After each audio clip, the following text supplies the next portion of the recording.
Hello നല്ല നമസ്കാരം. Sydney പ്രോസ്കോട്ടിൻ്റെ തിരിച്ചുവരവും സാറ്റ് മാക്കറുടെ നിഴൽ വീണ ഭൂതകാലം ചേർത്തുവച്ച സ്ക്രീം 7 പഴയ മുറിവുകളുടെ പുതിയ ചോര. സ്ക്രീം ഫ്രാഞ്ചൈസിയുടെ എല്ലായ്പ്പോഴും അതിൻ്റെ മെറ്റ സ്വഭാവത്തിന് അല്ലെങ്കിൽ ഫൈനൽ ഗോൾ സിദ്ധാന്തങ്ങൾക്ക് പേരുകേട്ടതാണല്ലോ. എന്നാൽ ഈ 7ാം ഭാഗത്തേക്ക് എത്തുമ്പോൾ അത് കേവലം ഒരു സ്ലേഷൻ മൂവി എന്നതിലുപരി ഒരു സിഡ്നി പ്രെസ്കോട്ടിൻ്റെ ഇതിഹാസ കഥാപാത്രത്തിൻ്റെ ആത്മസംഘർഷങ്ങളിലേക്കും അവർ അർഹിക്കുന്ന ഹാപ്പി എൻഡിങ്ങിലേക്കുമാണ് സിനിമ കൂടുതൽ യാത്ര ചെയ്യുന്നത്. ഇതിൻ്റെ മെയിൻ പ്ലോട്ട് നോക്കുമ്പോൾ സിഡ്നി പ്രെസ്കോട്ട് തൻ്റെ ഭീകരമായ ഭൂതകാലത്തിൽ നിന്നും വിരമിച്ച് ഒരു സാധാരണ ജീവിതം നയിക്കാൻ ശ്രമിക്കുകയാണ്. എന്നാൽ സ്ക്രീൻ ക്യൂഴ്സിന് ഒരിക്കലും ശുഭപര്യവസാനം ഉണ്ടാകുന്നില്ല. എന്നാൽ ഹൊറർ നിയമത്തെ ശരിവച്ചുകൊണ്ട് ഗോസ്റ്റ് ഫോഴ്സ് വീണ്ടും പ്രത്യക്ഷപ്പെടുകയാണ്. ഇത്തവണ വില്ലൻ ലക്ഷ്യമിടുന്നത് പുതിയൊരു ഇരകളെയല്ല, മറിച്ച് 30 വർഷം മുമ്പ് സിഡ്നി അനുഭവിച്ച അതേ വേദനയാണ്.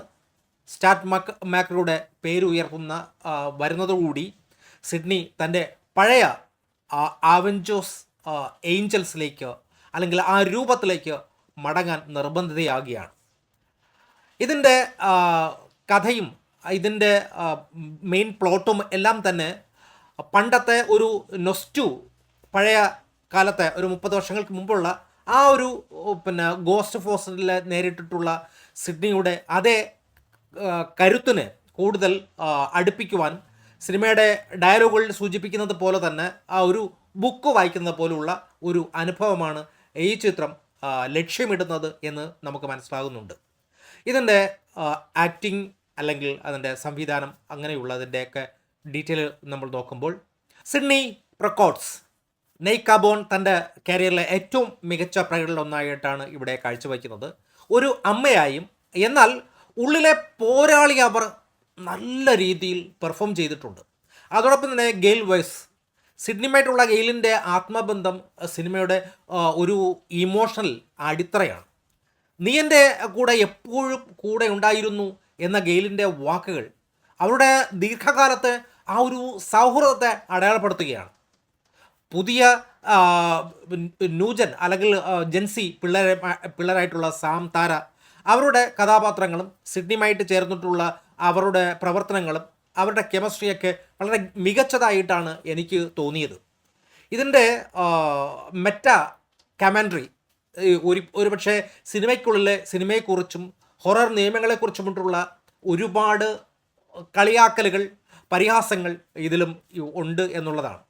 നമ്മൾ പഴയ സാധനങ്ങളെ കാണുമ്പോൾ മനസ്സിലാവും. അതോടൊപ്പം തന്നെ ഗോസ്റ്റ് ഫോഴ്സിൻ്റെ ആ ഒരു ഇത്തവണത്തെ വില്ലൻ വെറുമൊരു കൊലയാളിയല്ല, മറിച്ച് സിഡ്നിയുടെ മനഃശാസ്ത്രത്തെ തകർക്കാൻ ശ്രമിക്കുന്ന ഒരാളായിട്ടാണ് ഈ പ്രാവശ്യം ഗോസ്റ്റ് വരുന്നത്. അതോടൊപ്പം തന്നെ കുടുംബത്തിൻ്റെ ഇത് വൈകാരികമായിട്ടുള്ള ഒരു നീ എന്നെ നിരാശപ്പെടുത്തി പപ്പ എന്ന പോലുള്ള ഡയലോഗുകൾ കുടുംബത്തിൻ്റെ ആത്മബന്ധങ്ങളിൽ ഉണ്ടാകുന്ന ഒരു വിള്ളലുകളെ പങ്കുവയ്ക്കാൻ ഇതുപോലുള്ള കുറേ ഡയലോഗുകൾ സഹായിക്കുന്നുണ്ട്. അതോടൊപ്പം തന്നെ ഇതിൻ്റെ പഴയ ശൈലിയിലുള്ള ഭയപ്പെടുത്തുന്ന ആ ഫോൺ സംഭാഷണങ്ങൾ സിനിമയുടെ ഒരു ഫ്ലോയ്ക്ക് ആക്കം കൂട്ടുന്നുണ്ട്. അതോടൊപ്പം തന്നെ ആദ്യ ഭാഗത്തിലെ വില്ലനായിട്ടുള്ള സ്റ്റിറ്റു തിരിച്ചു വരുന്നതും ഒരുപക്ഷെ നമ്മളെ പ്രേക്ഷകനെ ചോദ്യത്തിൻ്റെ മുൻമുനയിൽ നിർത്തുന്ന രീതിയിലുള്ള ആ ഒരു ശൈലി. അതോടൊപ്പം തന്നെ ന്യൂയോർക്ക് സിഡ്നിയോടൊപ്പം ഉണ്ടാകാൻ കഴിയാത്തതിലുള്ള ഗെയിലിൻ്റെ പശ്ചാത്തലവും സിനിമയുടെ മനോഹരമായിട്ടുള്ള നിമിഷമാണ്. കാരണം അവരുടെ അവസാനത്തെ ആ ഒരു ഇൻ്റർവ്യൂ ഷൂട്ടിങ് ചെയ്യുമ്പോൾ ഉണ്ടാകുന്ന ആ ഒരു അവരുടെ ബോണ്ടിങ്. അടുത്തത് ഇതിൻ്റെ ടെക്നിക്കൽ ആസ്പെക്റ്റ് നോക്കുമ്പോൾ ഇതിൻ്റെ ഛായാഗ്രഹണം വുഡ്ബോറിൻ്റെ പഴയ തെരുവുകളെ ഒരു ഇരുണ്ട വീടുകളും അതോടൊപ്പം തന്നെ ഭീതിപ്പെടുത്തുന്ന രീതിയിൽ ചിത്രീകരിക്കാൻ ശ്രമിച്ചിട്ടുണ്ട്. ഇതിൻ്റെ നല്ലൊരു ഭാഗവും നൈറ്റ് മോഡാണ് ഫുള്ള്. കാരണം എല്ലാ കൊലപാതകങ്ങളും നടക്കുന്നത് എല്ലാം നൈറ്റിൽ തന്നെയാണ്. അതുകൊണ്ട് തന്നെ ഒരു 80% സീനുകളും നൈറ്റ് തന്നെയാണ് ഫുള്ള്.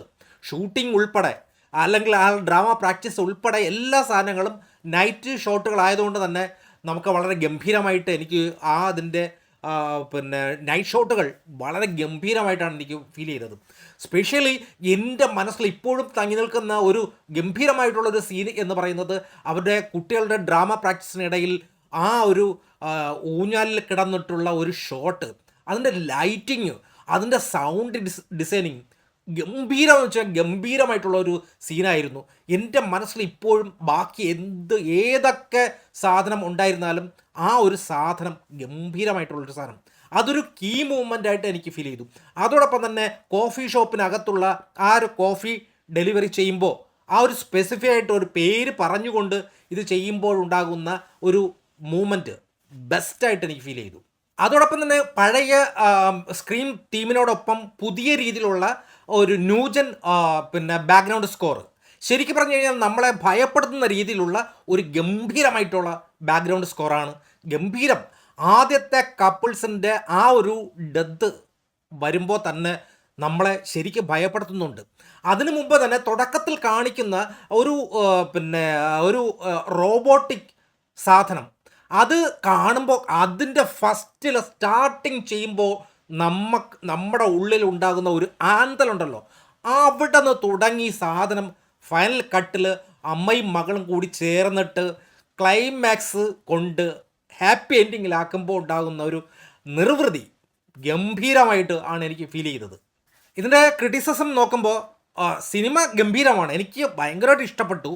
പക്ഷേ ഉള്ളൊരു പ്രോബ്ലം എന്ന് വെച്ച് കഴിഞ്ഞാൽ സിനിമയുടെ നൊസ്റ്റു കൊണ്ടല്ലോ പഴയ കാര്യങ്ങളിലേക്ക് വീണ്ടും വീണ്ടും പോകുന്നു, അത് വീണ്ടും വീണ്ടും ആവർത്തിക്കുന്നു.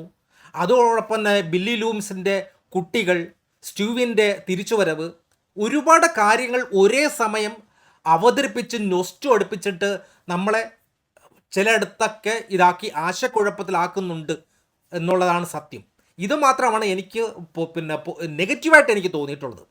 പിന്നെ നമ്മൾ സിഡ്നിയെ വിരമയ്ക്കിൽ നിന്നും പുറത്തു കൊണ്ടുവരുമ്പോൾ അവർ ഒരു സക്രീം ക്യൂൻസ് ആണ് എന്ന ആ ഒരു ഡയലോഗ് പോലെ തന്നെ സ്ക്രീൻ 7 ആരാധകർക്ക് വേണ്ടിയിട്ടുള്ള ഒരു വിരുന്ന് തന്നെയാണ് സിഡ്നി പ്രസ്കോട്ട് പിന്നെ കഥാപാത്രം ഈ ഒരു സ്ക്രീൻ 7 കൂടി വീണ്ടും എടുത്തു വച്ചിരിക്കുന്നത്. എന്നെ സംബന്ധിച്ചിടത്തോളം എനിക്ക് ഒരു 5-ൽ ഒരു 4 മാർക്ക് കണ്ണും പൂട്ടി വളരെ മനോഹരമായിട്ട് കൊടുക്കാൻ തോന്നും. ആ ഒരു നൊസ്റ്റ് ഒഴിച്ചാൽ 5-ൽ 5 മാർക്ക് കിട്ടേണ്ട ഒരു കിടിലം സാധനം. കാരണം ഈ ഫ്രാഞ്ചൈസി ഇഷ്ടപ്പെടുന്നവർക്ക് ഗംഭീരമായിട്ട് ഇതൊരു നല്ലൊരു വിരുന്നായിട്ടാണ് എനിക്ക് സ്ക്രീൻ 7 അനുഭവപ്പെട്ടത്. Thank you.